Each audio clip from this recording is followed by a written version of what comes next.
신약성경 데살로니가전서 2장 13절부터 16절까지 말씀, 신약성경 330페이지에 있습니다. 13절부터 16절까지 다 함께 읽겠습니다. 이러므로 우리가 하나님께 끊임없이 감사함은 너희가 우리에게 들은 바 하나님의 말씀을 받을 때에 사람의 말로 받지 아니하고 하나님의 말씀으로 받음이니 진실로 그러하도다. 이 말씀이 또한 너희 믿는 자 가운데에서 역사하느니라. 형제들아, 너희가 그리스도 예수 안에서 유대에 있는 하나님의 교회들을 본받은 자 되었으니 그들이 유대인들에게 고난을 받음과 같이 너희도 너희 동족에게서 동일한 고난을 받았느니라. 유대인은 주 예수와 선지자들을 죽이고 우리를 쫓아내고 하나님을 기쁘시게 하지 아니하고 모든 사람에게 대적이 되어 우리가 이방인에게 말하여 구원받게 함을 그들이 금하여 자기 죄를 항상 채우매 노하심이 끝까지 그들에게 임하였느니라. 아멘. 설교 어떻게 들을 것인가 라는 책은 이렇게 시작을 합니다. 설교 듣기, 신앙생활하면서 가장 많이 하는 일 중 하나이다. 설교 듣기의 중요성 아무리 강조해도 지나치지 않다. 그런데 어떻게 설교를 들어야 하는지 아무도 가르쳐주지 않는다.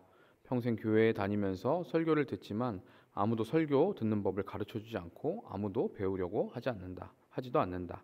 그냥 듣다 보니 자연스럽게 듣는 법을 터득하는 게 전부다. 들으면서 요령과 실력을 키울 뿐이다. 이 글에 여러분들은 공감하시나요? 저도 이 글에 굉장히 공감하고 또 돌이켜보면 신학교를 다니는 동안에도 설교를 하는 방법은 배우지만 설교를 듣는 방법은 배우지 않았던 것 같아요. 우리는 이렇게 수없이 많은 설교들을 듣지만 설교 듣기를 제대로 배워본 적이 없습니다. 그러면 설교를 과연 우리가 어떻게 들어야 말씀을 바로 제대로 받을 수 있을까요? 오늘 본문 말씀을 설교를 듣는 말씀을 받는 가장 본질적이고 중요한 태도를 오늘 본문이 우리에게 알려줍니다. 말씀을 우리가 바로 받으려면 우리가 들은 사람의 그 설교를 사람의 말이 아닌, 사람이 전하지만 사람의 말이 아닌 하나님의 말씀으로 받아야 합니다. 13절을 보면 흥미로운 표현이 등장합니다. 우리에게 들은 바 하나님의 말씀, 우리에게 들은 바 하나님의 말씀, 우리에게 들었지만 그것이 하나님의 말씀이다 라는 표현인 것인데요. 바울 일행의 설교, 바울의 그 설교를 하나님의 말씀이라고 표현하고 있습니다. 데살로니가 교회와 성도들은 분명히 그들이 들은 것은 바울 일행의 설교였습니다. 그런데 그들은 그 설교를 사람 바울이 한 말로 받지 않고 하나님의 말씀으로 받았습니다. 사람이 분명 말했지만 그들이 들은 것을 하나님의 말씀, 하나님 주신 말씀을 받았습니다. 왜냐하면 하나님께서는 사람을 통해 말씀하시고 사람을 통해 일하시는 분이시기 때문입니다. 하나님의 말씀은 아주 예외적인 상황을 제외하고는 사람을 통해서 전달이 됩니다. 오늘날 하나님께서 직접 말씀하시는 경우, 하나님 보통 직통계시라고 하는데 자칫 잘못 이야기하면 이단이 됩니다. 하나님이 직통계시로 직접 말씀하시는 경우가 아예 없다고 말할 수는 없겠죠. 제가 모든 상황을 경험해본 것이 아니기 때문에 절대 없다라고 말은 못하겠죠. 근데 없다고 봅니다. 하나님이 직접 바로 그냥 요소봐 이렇게 해라 이렇게 말씀하시는 경우, 너는 가서 베옷을 입고 옷을 찢으며 이렇게 하라 그렇게 하나님께서 말씀하시는 경우는 없다고 봅니다. 그렇지만 거의 없다고 보지만 특수하고 예외적인 상황이 아니라면 보통 일반적으로 대부분 열의 9 정도는 100의 99 정도는 하나님께서 보통 사람을 통해서 말씀하십니다. 사람을 부르셔서 그를 보내시고 그에게 어떤 특정 행동을 하게도 하시고 때로는 하나님께서 하나님이 선택하신 사람들을 통해서 일하기도 하시고 합니다. 그래서 구약에는 선지자가 있는 것이죠. 선지자라는 사람들이 존재했던 것이고 하나님은 직접 말씀하실 수 있어요. 하나님이 내가 말을 못하니까 네가 대신 좀 말해라 이게 아니라 하나님은 직접 말씀하실 수 있지만 사람을 보내서 또 사람을 통해서 말씀하십니다. 그것이 하나님께서 일하시는 방식인 것이죠. 그 이유를 우리가 다 완전히 100% 이해할 수는 없지만 하나님께서 그렇게 하시고 또 그렇게 사람을 통해서 일하고자 사람과 함께 일하시고자 하십니다. 하나님이 태초에 아담을 창조하실 때에도 하나님이 말씀으로 다 창조하시고 하나님 말씀으로 다 관리하실 수 있잖아요. 세상을 다스리시잖아요. 근데 그 동산 관리하는 일을 아담에게 주시잖아요. 네가 해라. 하나님께서 이렇게 사람을 통해서 일하십니다. 설교도 마찬가지입니다. 하나님께서 직접 말씀하시면 더 확실하고 더 쉽지 않을까요? 하나님이 직접 우리에게 매 주일마다 설교 말씀을 목회자, 설교자가 아니라 하나님이 직접 들려주시면 그거보다 더 확실한 게 어디 있겠습니까? 그런데 하나님은 우리의 생각과는 차원이 다른 분이시죠. 하나님이 사람을 통해서 일하실 때에는 분명한 이유가 있고 분명한 목적이 있는 것이죠. 하나님이 일하시는 방식은 우리가 생각하는 것보다 훨씬 더 심오하고 입체적이고 놀라운 방식들을 하나님 사용하십니다. 그런데 하나님이 그 사용하시는 방식이 바로 사람을 통해서 일하신다. 사람을 통해서 말씀하신다라는 것입니다. 설교는 분명 사람이 말하는 것입니다. 사람이 하는 말입니다. 그러나 설교는 동시에 사람의 말이 아닌 하나님의 말씀입니다.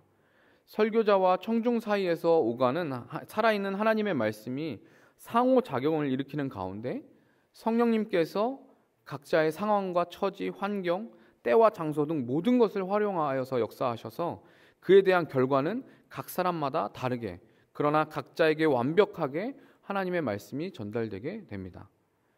각자가 똑같은 메시지를 듣지만 그 말씀에 따른 결과, 삶으로 이어지고 도출되는 그 결과는 각자가 다 다른 것이죠. 분명히 똑같은 이야기를 들었으면 똑같은 결론이 나야 될 것 같지만 각자가 거기서 느끼고 깨닫고 고백하고 삶으로 그것을 행동으로 실천하는 것들은 전부 다 다릅니다. 그러므로 여기서 중요한 것은 설교를 듣는 사람의 태도인 것입니다. 누가 설교를 하든 듣는 사람이 성령의 기쁨으로 말씀을 받으면 이 말씀이 살아계신 하나님께서 지금 여기서 저 설교자를 통해 지금 저기 있는 저 설교자를 통해서 나에게 주시는 말씀이다. 하나님은 저 사람을 통해서 저 설교자를 통해서 오늘 나에게 말씀하시는 것이다 라고 믿음으로 받으면 그 설교는 하나님의 말씀인 것이죠. 그러나 아무리 탁월하고 아무리 훌륭하고 아무리 대단한 언변을 가진 설교자가 설교를 해도 내가 하나님의 말씀으로 받지 않으면 그 말은 아무런 의미가 없는 것이죠. 특별히 타락하고 왜곡된 설교자가 아닌 이상 모든 설교자들은 대부분의 설교자들은 자기 생각이나 세상의 어떤 이런 잡설과 같은 것들을 이야기하는 것이 아니라 성경이 증언하는 진리를 풀어서 전할 것입니다. 그게 당연한 것이고 그렇게 해야 하고요. 물론 이런 기본적인 태도와 방향이 없이 설교하는 설교자들도 분명히 있습니다. 그러나 아무리 부족한 설교라도 아무리 부족한 설교자라고 할지라도 그 속에 말씀이 한 구절이라도 있다면 살아계신 하나님의 말씀이 그 가운데 한 구절이라도 있다면 우리는 거기서 하나님이 주시는 말씀을 받을 수 있어야 됩니다. 그 말씀을 귀에 들리는 것만으로도 그냥 그 한 구절만 붙잡고도 우리는 하나님의 말씀으로 받을 수 있어야 되는 것입니다. 우리는 사람이 전하는 말을 듣지만 그 속에서 하나님의 말씀을 들을 수 있어야 합니다. 오늘날 수많은 설교를 스마트폰 하나로 아주 쉽게 손쉽게 간단하게 들을 수 있습니다. 저 지방의 시골 촌구석에서도 스마트폰을 가지고 아주 유명한 설교자의 설교를 지구 반대편에 있는 설교자의 설교도 그렇게 들을 수 있습니다. 그래서 자칫하면 마치 내가 설교를 쇼핑하듯이 골라서 입맛대로 들을 수가 있습니다. 내가 좋아하는 설교자 있을 수 있어요. 하지만 거기에만 너무 마음을 쏟고 그것만 집착하다 보면 설교를 마치 쇼핑하는 것처럼 골라 듣게 되는 것이죠. 그러나 그것이 과연 그 사람에게 유익할까요? 설교를 단지 많이 듣는다고 자기가 좋아하는 설교자의 설교를 많이 듣는다고 해서 그것이 과연 그 사람에게 유익할까요? 그의 영혼을 건강하게 만들어줄 수 있을까요? 아무도 모르는 무명의 설교자라도 오늘 내가 속한 우리 교회에 보내주신 목회자를 통해 지금 이 자리에서 내가 만나서 듣고 있는 이 목회자, 이 설교자의 설교를 통해서 하나님께서 맡기신 말씀이 있다고 내가 믿고 그것을 듣는 것, 그것이 훨씬 더 유익합니다. 그러므로 지금 내가 속한 몸인 교회의 설교도 하나님의 말씀으로 들을 줄 모른다면 어떤 설교를 들어도 내가 다니고 있는 이 교회의 설교를 하나님의 말씀으로 받지 않고 그냥 이 설교는 대충 듣고 집에 가서 유명한 목사님 설교 찾아서 듣고 그렇게 한다면 어떤 설교를 들어도 하나님의 말씀으로 들을 수 없습니다. 지금 나에게 주시는 말씀인데 하나님이 내가 속하게 한 이 몸 가운데서 하나님께서 듣게 하시는 그 설교자의 말씀이 분명히 있는데 그것도 듣지 못한다면 아무리 유명한 설교자가 하는 설교라도 하나님의 말씀으로 받을 수 없습니다. 그냥 좋은 강연을 듣는 거랑 다를 바가 없는 거죠. 그냥 나에게 감동을 주는, 세상에는 그런 강연이 얼마든지 많잖아요. 감동을 주는 강연들 얼마나 많은데요. 뭐 다른 종교에서도 그런 강연 같은 거 인터넷 조금만 검색하면 다 나오거든요. 그거랑 다를 바가 없습니다. 제가 요 근래에 유튜브에서 어떤 교회 설교를 한번 좀 보려고 들어갔는데, 그 유튜브 그 영상 댓글에 그런 글이 있더라고요. 정확한 그 문자 워딩은 기억은 나진 않는데 그 교회 분이신가 봐요. 뭐라고 이야기했냐면, 한국 교회 목사들 회개해야 된다. 우리 교회 이 목사님처럼 이런 오직 진리의 말씀으로 설교하지 않는 설교 다 가짜다. 이런 뉘앙스였습니다. 글쎄요, 저는 이 생각도 되게 위험한 생각이라고 생각을 합니다. 뭐 일정 부분 뭐 틀리지 않죠. 예, 그런 목회자들도 있고 그런 걸 가지고 위기로 바라보는 시각들도 있습니다. 그렇지만 이런 생각은 굉장히 위험한 생각이라고 저는 그렇게 느껴집니다. 지금 내가 속한 공동체와 나의 영적인 권위자를 통해 주시는 말씀을 하나님의 말씀으로 받는 사람은 다른 누구의 설교를 들어도 하나님의 말씀으로 듣게 되어 있어요. 정말로 말도 안 되는 어떤 하나님의 말씀에 반하는 어떤 그냥 겉으로 보여지는 모습만 그냥 성경 들고 나와서 그렇게 이야기하는 경우 말고요. 그러니까 대부분의 목회자들은 설교자들은 그렇게 하지 않죠. 그냥 일반적으로 그런 설교를 하게 됐을 때 다른 누구의 그런 설교를 들어도 하나님의 말씀으로 들을 수 있는 것이죠. 지금 나에게 주시는 그 말씀을, 나의 영적 권위자를 통해서 주시는 말씀, 하나님의 말씀으로 받으면. 그래서 함부로 설교를 평가하거나 설교자를 나의 관점과 기준으로 판단하는 것은 굉장히 매우 위험한 일입니다.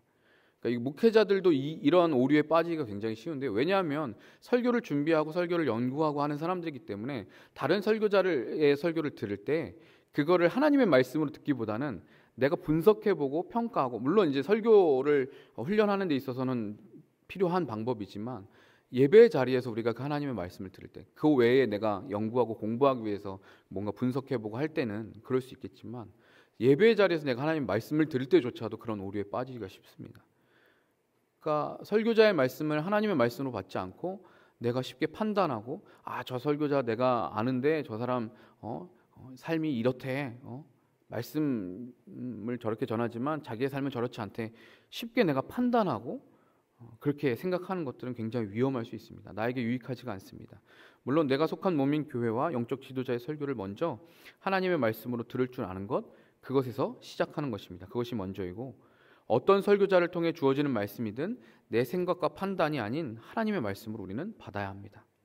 우리는 설교자가 누구이든 하나님의 말씀으로 받고 있습니까? 어떤 누군가가 나에게 하나님의 말씀을 전해주더라도 하나님 나에게 주시는 말씀이구나. 그러니까 물론 이제 공식적으로 인정된 설교자가 전하는 이야기, 전하는 말씀 외에 전혀 모르는 사람이 그렇게 하면 또 그렇게 생각하기 쉽지 않겠죠. 하지만 우리가 설교자가 누구이든지 간에 하나님의 말씀으로, 하나님 나에게 주는 말씀으로 받고 있습니까? 오늘 그래서 사실은 담임 목사님께서 새벽 설교를 미리 영상으로 찍을까 하셨다가 저를 세우신 거예요.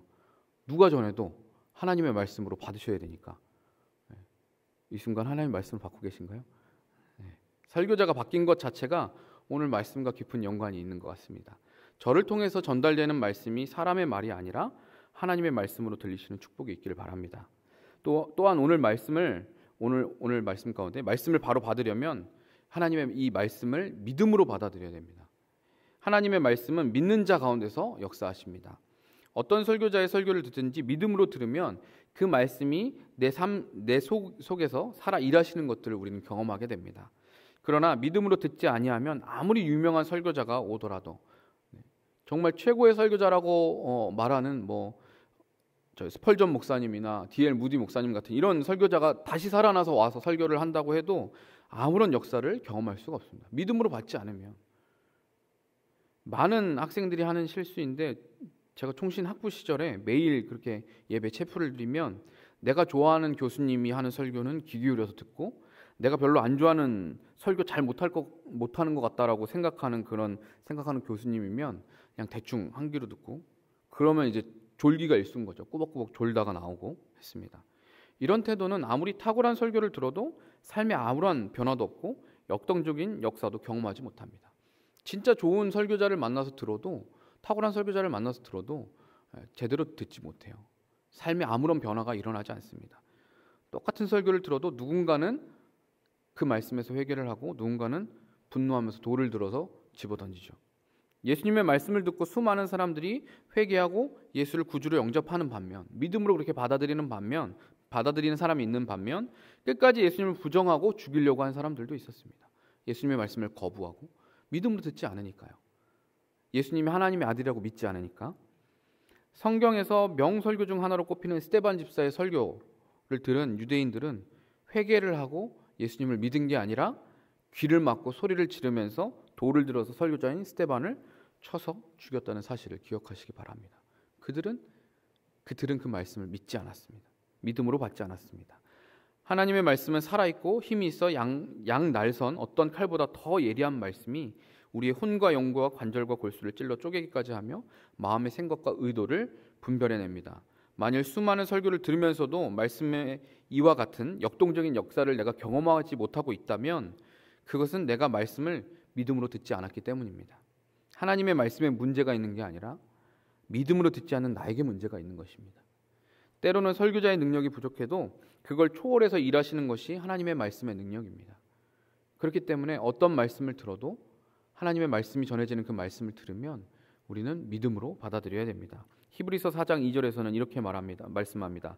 들은 바 그 말씀이 그들에게 유익하지 못한 것은 듣는 자가 믿음과 결부시키지 아니함이라. 우리는 설교를 들을 때 말씀을 믿음으로 연결시키고 있습니까? 자기 믿음과 결부시키고 있습니까? 마지막으로 말씀을 바로 받으려면 말씀을 삶으로 들어야 합니다.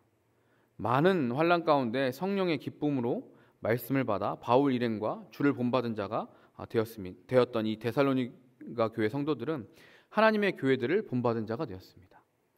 하나님의 말씀으로 바울 일행을 통해서 주시는 그 말씀을 하나님의 말씀으로 믿음으로 받아들이고 삶으로 받아들였을 때 그들의 모습이 어떤 모습이었냐면 이 예루살렘에 있는 교회에 그 먼저 생겨난 그 교회들의 모습들을 보고 본받는 그런 자의 모습이 되었던 거죠. 먼저 행했던 그 예루살렘 교회들을 본받았습니다. 설교자는 성경을 가지고 보편적이고 일반적인 말씀을 전합니다. 그러나 말씀을 듣는 사람은 주관적이고 개인적인 말씀으로 받아야 합니다. 그렇게 될 수밖에 없고 또 그렇게 되어야 합니다.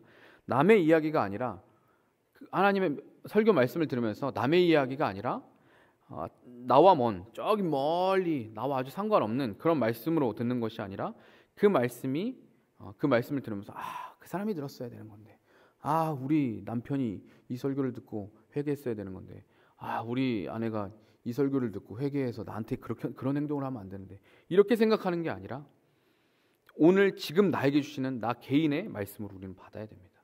하나님 나에게 말씀하시는 거구나. 하나님 나에게 회개하라고 말씀하시는구나. 하나님 내 죄를 깨닫게 하시는구나. 우리 이렇게 받아야 합니다. 들은 말씀으로 자신의 삶을 해석하고 자기 삶에 대한 해답을 깨닫고 발견해 가야 합니다. 하나님이 주시는 그 해답의 단서를 우리는 말씀을 통해서 찾아가야 합니다. 설교자는 특정한 사람을 표적으로 삼아서 설교하지 않습니다. 그러나 듣는 사람은 그 말씀을 표적 설교로 들어야 됩니다. 나한테 하는 말씀이라고 들어야 됩니다. 나를 저격하여 말씀하는 설교가 분명 아니지만 동시에 마치 하나님이 나 들으라고 오늘 말씀하시는구나, 하나님 오늘 나에게 들으라고 말씀하시는 거구나 라고 우리는 들어야 합니다. 하나님께서 우리의 마음이라는 표적을 향해서 거침없이 말씀을 통해서 다가오십니다. 매 예배 때마다 말씀을 듣는 그 순간마다 하나님은 다른 누가 아닌 나에게 말씀하고 계십니다. 그러므로 우리는 그 말씀을 나에게 적용하고 해석하여서 삶으로 들어야 하는 것입니다. 설교를 듣다가 가슴이 여러분 뜨끔하면서 마음이 좀 불편함이 있으시다면 하나님이 그렇게 하신 것입니다. 말씀을 듣고 찔림이 있으면 그건 성령님께서 우리의 마음을 찌르시는 것이죠. 그 말씀을 깨닫게 하시고 내 삶이 그래서 그 말씀을 삶으로 들으라고 그렇게 우리를 찌르시는 것입니다. 우리는 설교를 삶으로 듣고 깨달아서 삶으로 응답하고 있습니까? 들을 귀를 가진 자가 복 있는 자라고 말씀하셨습니다. 설교자를 통해 주시는 말씀이 사람의 말이 아닌 하나님의 말씀으로 들려지는 축복이 있기를 바랍니다. 말씀을 들을 때 믿음으로 연결시켜서 내 삶을 변화시키는 그 권능의 역사를 경험하는 축복이 있기를 바랍니다.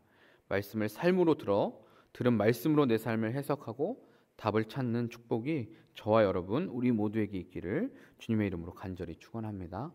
이 시간 함께 기도하겠습니다. 오늘 말씀을 함께 제가 준비하면서 사실 설교 후에 찬양을 보통 하는데 적절한 찬양이 생각나진 않았는데요. 찬양이 하나 떠오르기는 했어요. 그 찬양이 뭐냐면 예전에 제가 이제 전도사 유년부 전도사 사역할 때 들었던 기억하고 있는 찬양인데 어린이 찬양이에요. 파이지온에서 만든 어린이 찬양인데 말씀하소서라는 찬양이에요. 이 찬양의 가사를 좀 알려드릴게요. 나의 주님 말씀하소서 주의 종이 듣겠나이다. 어두운 마음 밝히시는 주님의 말씀 듣기 원해요. 나의 주님 말씀하소서 주의 종이 듣겠나이다. 이게 사무엘의 이야기를 가지고 만든 찬양이에요. 그래서 나의 주님, 사무엘이 하나님이 부르실 때 하나님 부르신 줄 몰랐다가 엘리 제사장을 통해서 그렇게 또 음성을 들으면 하나님 주의 종이 여기 있습니다. 제가 듣겠나이다. 말씀하소서 이렇게 대답하라고 이야기하잖아요. 그걸 가지고 가사로 만든 거예요. 우리가 이 찬양의 가사를 우리의 믿음으로 고백할 수 있는 그런 삶을 살아갈 수 있기를 원합니다. 주의 말씀이 들려질 때 주님 주의 종이 듣겠나이다. 나에게 말씀하시옵소서. 하나님 주의 말씀을 하나님 사람을 통해서 주시는 말씀이지만 하나님의 말씀으로 받기를 원합니다. 하나님 내가 믿음으로 받기를 원합니다. 내 삶으로 받기를 원합니다. 그렇게 고백할 수 있게 되기를 바랍니다. 이 시간 기도하실 때 하나님 내가 주의 말씀을 하나님의 말씀으로 받는 믿음의 사람 되게 하여 주시옵소서. 말씀을 들을 때에 하나님 믿음으로 받아서 의심하는 것이 아니라 하나님 사람의 말로 생각하는 것이 아니라 믿음으로 받아들이고 또한 그 말씀을 내 삶에 적용하여서 다른 누가 아닌 나에게 주시는 말씀으로 적용하여서 내 삶의 해석으로 내 삶의 적용으로 갖고 가는 믿음의 사람 될 수 있게 달라고 이 시간 다 함께 기도하도록 하겠습니다. 거룩하시고